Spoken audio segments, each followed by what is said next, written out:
ओम श्री परमात्मने नमः। अथ नवमोऽध्यायः। राजविद्या राजगुह्य योगः। श्री भगवानुवाच इदं तु ते गुह्यतमं प्रवक्ष्यामि न सूयवे ज्ञानं विज्ञानसहितं यज्ञात्वा मोक्षसे शुभात्। राजविद्या राजगुह्यं पवित्रमिदमुत्तमं प्रत्यक्षावगमं धर्म्यं सुसुखं कर्तुमव्ययम्।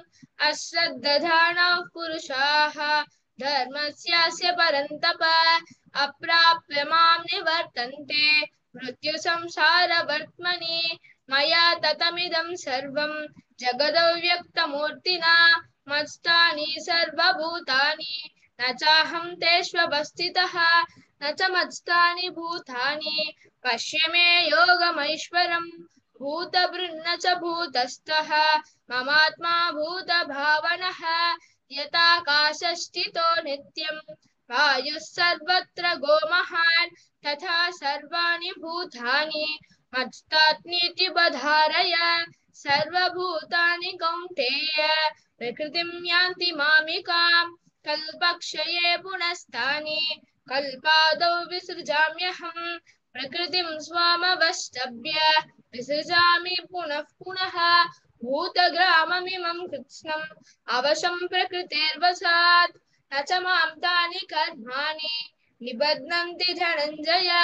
उदासीनवदासीनम् अशक्तं तेषु कर्मसु मयाध्यक्षेण प्रकृतिः सूयते सचराचरम्। हेतुनानेन कौन्तेय जगद्विपरिवर्तते अपजानन्ति मां मूढाः मानुषीं तनुमाश्रितं परं भावमजानन्तः मम भूतमहेश्वरम्। मोगाशामोगकर्माणः मोगज्ञानाविचेतसः राक्षसीं आसुरीं चैव प्रकृतिं मोहिनीं श्रिताः महात्मानस्तु मां पार्थ दैवीं प्रकृतिमाश्रिताः भजन्त्यनन्यमनसः ज्ञात्वा भूतादिमव्ययम् सततं कीर्तयन्तो मां यतन्तश्चिदतव्रताः नमत्यञ्चस्य मां भक्त्या नित्ययुक्ता उपासते। ज्ञानयज्ञेन चाप्यन्ये यजन्तो मामुपासते एकत्वेन पृथक्त्वेन बहुधा विश्वतो मुखम्। अहं क्रतुरहं यज्ञः स्वधाहमहमौषधम् मन्त्रोऽहमहमेवाज्यम् अहमग्निरहं हुतम् पिताहमस्य जगतः माता दाता पितामहः वेद्यं पवित्रमोङ्कारः भिक्षामय यजुरेव च गतिर्भक्ता प्रभुः साक्षी निवासः शरणं सुहृत् प्रभव प्रलयस्थानं निदानं बीजमव्ययम्। तपाम्यहमहं वर्षं निहृह्णां युत्सुजामि च अमृतं चैव मृत्युश्च सदसच्चाहमर्जुन। त्रैविद्या मां सोमपाः भूतपापाः यज्ञैरिष्ट्वा स्वर्गतिं प्राप्तयन्ते ते पुण्यमासाद्य सुरेन्द्रलोकम् अश्नन्ति दिव्यान् दिवि देव भोगान् एतं भुक्त्वा स्वर्गलोकं विशालम् क्षीणे पुण्ये मर्त्यलोकं विशन्ति। एवं तैर्धर्ममनुप्रपन्नाः तथागतं कामकामालभन्ते अनन्याश्चिन्तयन्तो मां ये जनाः पर्युपासते तेषां नित्याभियुक्तानां योगक्षेमं वहाम्यहम्। एप्यन्यदेवता भक्ताः यजन्ते श्रद्धयान्विताः तेऽपि मामेव कौन्तेय यजन्त्यविधिपूर्वकम्। अहं हि सर्वयज्ञानां भोक्ता च प्रभुरेव च न तु मामभिजानन्ति तत्त्वेन तस्यवन्ति ते। यान्ति देवव्रता देवान् पितॄन् यान्ति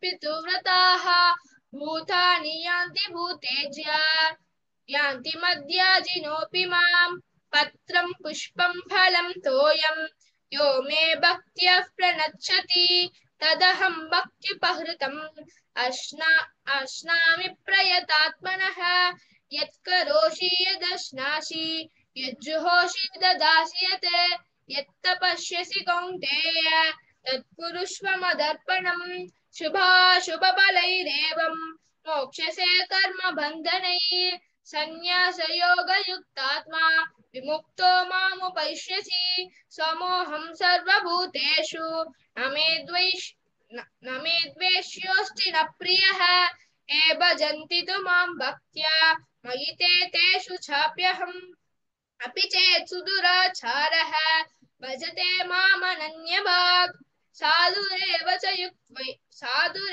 च मन्तव्यः सम्यग् व्यवसितो हि सः क्षिप्रं भवति धर्मात्मा शश्वच्छान्तिं निगच्छति कौन्तेय प्रतिजानीहि न मे भक्त्यः प्रणश्यति मां हि पार्थव्यपाश्रित्य एऽपि स्युः पापयोनयः स्त्रियो वैश्यस्तथा शूद्राः तेऽपि यान्ति परां गतिम् किं पुनरुद्ब्राह्मणाः पुण्याः भक्ता राजस्य यस्तथा अनित्यमसुखं लोकम् इमं प्राप्य भजस्व मां मन्मना भव मद्भक्तः मद्याजी मां नमस्कुरु मामे वैश्यसि युक्त्वैवम् आत्मानं मत्परायणः ॐ तत्सदिति श्रीमद्भगवद्गीतासु उपनिषत्सु ब्रह्मविद्यायां योगशास्त्रे श्रीकृष्णार्जुनसंवादे राजविद्या राजगुह्ययोगो नाम नवमोऽध्यायः।